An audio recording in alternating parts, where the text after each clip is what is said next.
E aí, pessoal, eu comentei com vocês a respeito do veto à inclusão de 81 municípios da região do Vale do Rio Doce na Sudene. E comentei quais são as alternativas a esse veto, né, a derrubada do veto. E agora eu quero comentar com vocês as razões do veto.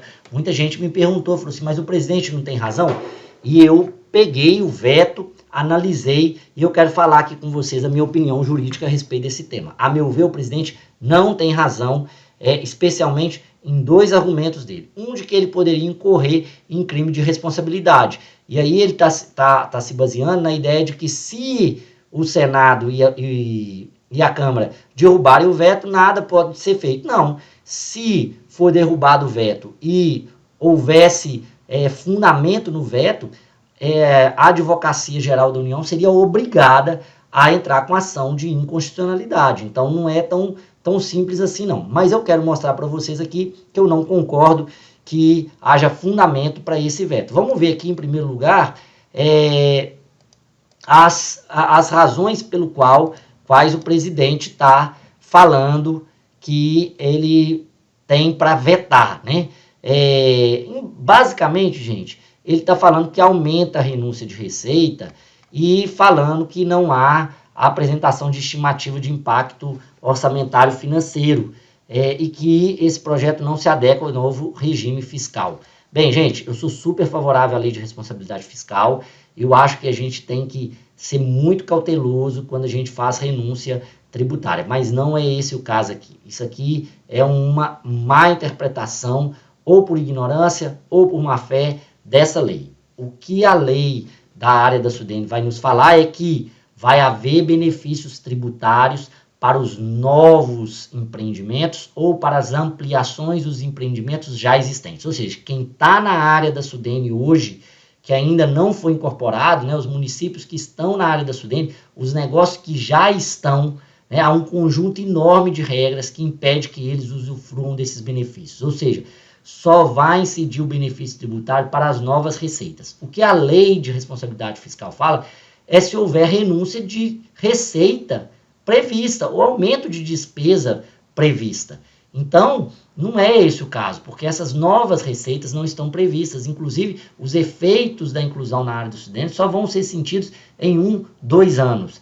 Então, esse argumento aqui não cola e eu quero mostrar para vocês que o próprio Congresso Nacional, né, a Câmara, ele enfrentou essa questão. Vejam bem, pela Comissão de Finanças e Tributação, o parecer foi pela não implicação da matéria em aumento ou diminuição da receita ou da despesa pública, não cabendo pronunciamento quanto à adequação financeira. Por quê? Porque nós estamos falando de receita do futuro. Quando a lei de responsabilidade fiscal discute aumento e diminuição de receita ou despesa, ela está falando daquelas que já estão previstas, já estão em curso.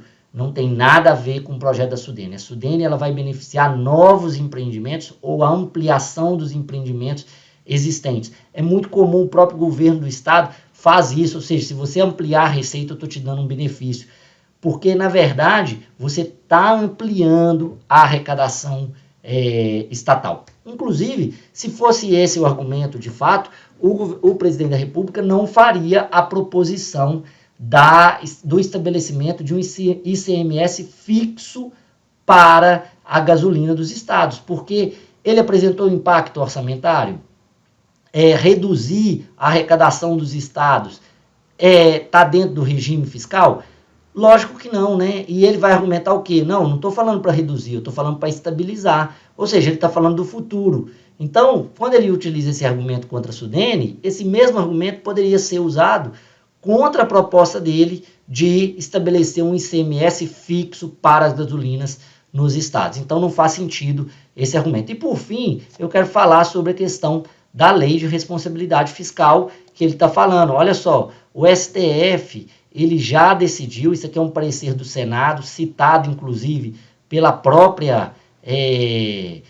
próprio Conselho Nacional do Ministério Público, que diz o seguinte: a jurisprudência do STF é de que a sanção e o veto têm caráter político e o crime de responsabilidade ele tem caráter de julgamento político-administrativo.